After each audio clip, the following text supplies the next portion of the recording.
ಮುತ್ತ ನಮಸ್ಕಾರ. ಏಯ್ ಬರ. ನನ್ನ ಮ್ಯಾಗ ಆಣೆ ಇಟ್ಟು ಹೇಳು, ನೀ ನನ್ನ ಲಕ್ಷ್ಮಿನ ಕೊಲ್ಲಿಲ್ಲ ತಾನೇ? ಸರಿ ಬಿಡು, ನಾನು ಆಣೆ ಇಟ್ಕೊಂಡು ಸತ್ರೆ ನಿಂಗೇನು? ಒಡೆಯ ಒಡೆಯ,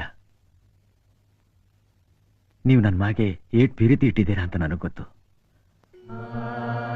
ಆದರೆ ನಾನು ಹೇಳೋ ವಿಷಯನ ನೀವು ಯಾರ ಹತ್ರನೂ ಹೇಳಕ್ಕಿಲ್ಲ ಅಂತ ಮಾತು ಕೊಟ್ರೆ ಮಾತ್ರ ನಾನು ನಿಮ್ಗೆ ಹೇಳ್ತೀನಿ.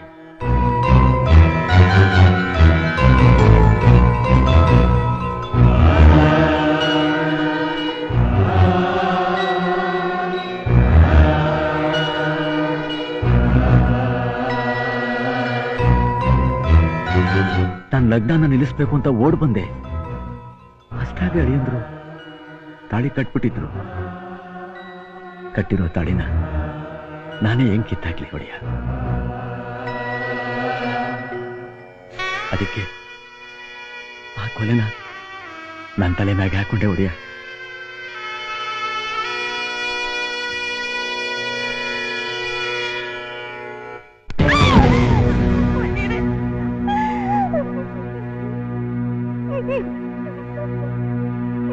ಕೊಲೆಗಾರನ್ ಮಗ ನಮ್ಮನೆಯಾಗ ಯಾಕಿರ್ಬೇಕು ಅಂತ ಗೌರಾನೇ ಹೇಳಿದ್ದು. ಯಾವಲ್ಲ ಕೊಲೆಗಾರನ್ ಮಗ?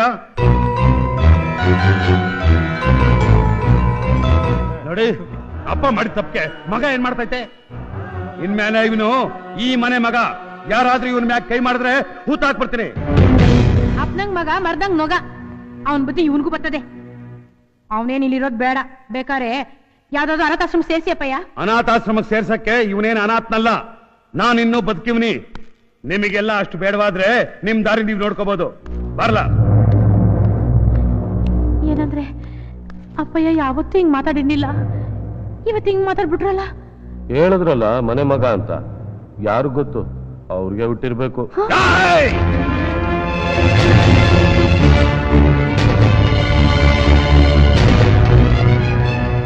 ಲೆಕ್ಕಾಚಾರ, ಈ ನಾಯಿನ ಮನೆಯಿಂದ ಆಚೆ ಕಟ್ಲ. ಹೋಗ್ಲಿ ಬಿಡಿ ಒಡೆಯ, ಏನು ಬಾಯ್ ತಪ್ಪಂದಿರ್ಬೇಕು. ಏನ ಬಾಯ್ ತಪ್ಪನ್ನ? ಮನ್ಸಲ್ಲಿರೋ ತಾನೇ ಬಾಯ್ನಾಗ ಬರೋದು. ಈ ನೀತಿ ಕಟ್ಟು ಮಕವ ನಾ ಸಹಾಯ ಗಂಟೆ ನೋಡಕ್ ಇಷ್ಟಪಡಕ್ಕಿಲ್ಲ. ಮೊದಲು ಈ ನಾಯಿನ ಆಚೆ ಕಟ್ಟು.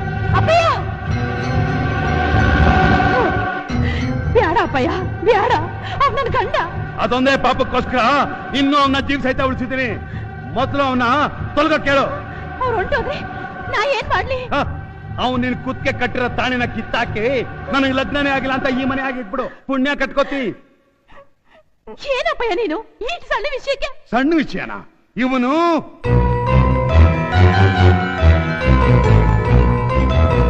ನೋಡವ, ನಿನಗೆ ಅವನ ಜೊತೆನೆ ಬಾಳ್ಬೇಕು ಅಂತ ಆಸೆ ಇದ್ರೆ ನೀನು ಹೋಗ್ಬೋದು.